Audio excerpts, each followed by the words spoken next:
tough is the transition to go from a back like Dean Terry to the nation's leading passer in a short week? Well, I think a short week's tough on both teams. Simply because you have less practice, you have less time to see the plays and less time to prepare, recover, and all those things. But that's for both teams. So it is what it is. Our guys will do a great job. They've practiced well. We'll be fine. How's the energy been this week? Outstanding. Yeah. Yeah, outstanding. I think everybody was probably, Sunday was tough. But these guys, like I said before, they're resilient. They'll be ready to play. They'll play hard. They'll play fast. And hopefully we'll play well enough to win. Sometimes you learn things in different situations. What did they learn and what did you learn from them? Well, I know this, that you better be prepared every weekend. And you better bring your A game every weekend, particularly when you look at this Pac-12 conference, and I believe, if I'm right, 9 teams are bowl eligible. That's telling you something about teams winning football games, and every week you're playing a good football team. If you're not ready, you get beat. Not to go backwards, but Arizona played better than we did. Arizona seemed to have more energy and focus than we did, and that's on us as coaches to begin with. I think Mark's addressed that, so we'll leave it at that. It's hard as a coach to fathom that you wouldn't be ready for every game, but it is what it is. What I've learned is the same things I told you. You better be ready to go the next week, and the good thing about this game is that you have the next week and the next game. So that bad taste of a loss will go away very quickly if we're able to win on Saturday. It's been a while since you faced a team that can really go downfield like the State team. How different is that going to be for your defense? We're going to have to stay in coverage longer. We're going to have to mount a pass rush. And, they like to throw the ball a lot. So, we practice on all those things, Aaron, throughout the year. This is a different team, good throwing team, good quarterback, excellent receiver.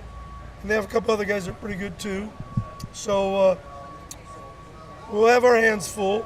Both teams will have their hands full in a short week and facing 2 different offenses that they haven't played last week. What have you seen teams do to the Beavers to disrupt their offense? They started out just guns blazing for 7 games, and they've really, Mannion specifically, has really struggled the past 4. What have the defenses been doing in those past 4 games to make him struggle? They're better than that offense. You think you guys are better than their offense? I can't say that publicly. I hope we play better than them. What does the Civil War mean to you, being around here so long? Wow. It's always been just, before, it was a game we had to win so that we could feel good about being 2-9, and so did they. Now, it's a game we have to win so we can be 10-2. That's a pretty good deal. 10-2 is a pretty good record. By the way, if we win 10 games, we'll be the only team in the country that's done that in the last 6 years. Or actually, we'll be the only team in the country that's ever done that. Yes. So that's pretty cool, isn't it? Think about it. You lose a couple games and sky didn't fall. Can't always say the sun's out here, but it is today because it's blinding me. And our kids are awesome. Sometimes you don't play well enough, and on that given Saturday, for 3.5, 4 hours, the best team wins on that given amount of time. And I would like to trust that our guys will be ready to play. I know there's all these questions of this and doubt and this and that. They come across that way, but our guys are great. They'll be ready to play. They're tigers and they're lions, and I don't think they worry about the opinions of sheep. Nick, have you faced a wide receiver like Brandon Cook this year? What? Have you faced a receiver like Cook this year? I don't know. There's some pretty good ones out there, but Brandon Cook's awful good. I have a lot of respect for him. How do you defend against a guy like that? Do you just do what you normally do? Any thought of shadowing him with a guy like Ifo all game? Yes. Do you think the To which? I'm not going to tell you what we're doing. Right. Do you think I'm going to just tell you what we're going to do? I don't, but What, I what do can you try. want me to say then? What's your third down coverage? 3rd and 10, right half. What are you gonna run? Outlaw 5. You got There it? you go. We got it. All right. Nick, have you given much thought to how much the Yes. Through Saturday for sure. Why, you want to get rid of me? No, just curious. It's okay. Like I said, someone tongue-in-cheek kidding one some time ago, and I do say this tongue-in-cheek. I'm old enough now that they can't fire me because I quit. do you think the young members of the Oregon fan base are spoiled with the recent success? That's a tough one to answer, Ryan, because if I answer that question, it won't come out right.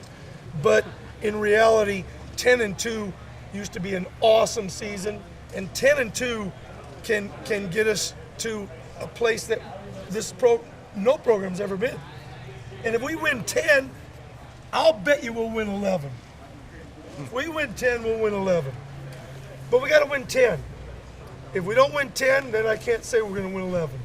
But, I'm not happy the way we played. You guys know that. I know you guys are trying to do your job. I know everybody's looking for this, little chink in the armor and how can we dissect and bisect and all this thing that's going on here at Oregon football. We'll be ready to play. I hope to God we're good enough to beat Oregon State on Saturday. Not Saturday, Friday. We'll be good enough to beat them on Saturday, that's for sure. But I hope we're good enough to beat them on Friday. I want to win very badly. The Civil War is important. Being 10-2 is very important. It's not about me. It doesn't matter what I want. Like I said, I hope those hearts of those Lions and Tigers come ready to play on Friday. And we've had 2 good days. We've only had 2 days, but so have they. And I ran you away, Aaron. I apologize. Not, sir. Outlaw 5 is not a bad coverage. And next question, and then I got to go to work. You've been on both sides of the Civil War. Do you ever find yourself getting nostalgic? I find myself thinking that I've coached for 38 years and I've seen a lot of things happen. And, I don't say this because I'm a duck now.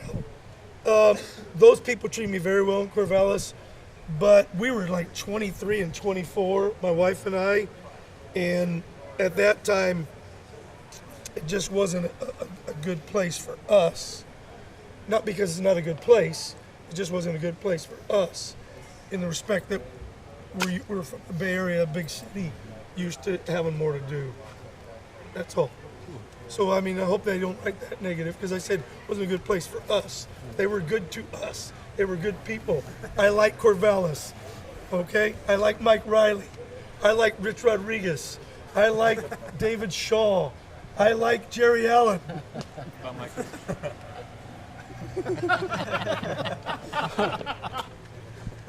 I'll take the 5th. The last time I checked, freedom of speech is okay, right? I got fined $5,000 for freedom of speech. Is there any Civil War moment that sticks out for you? Yes, the worst one ever. 2 of them.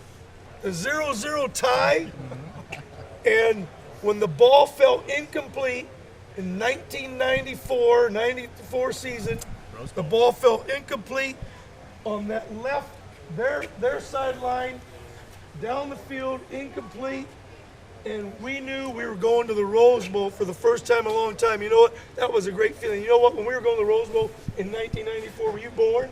I was 10 years old. 10 years old. So you probably don't remember that game.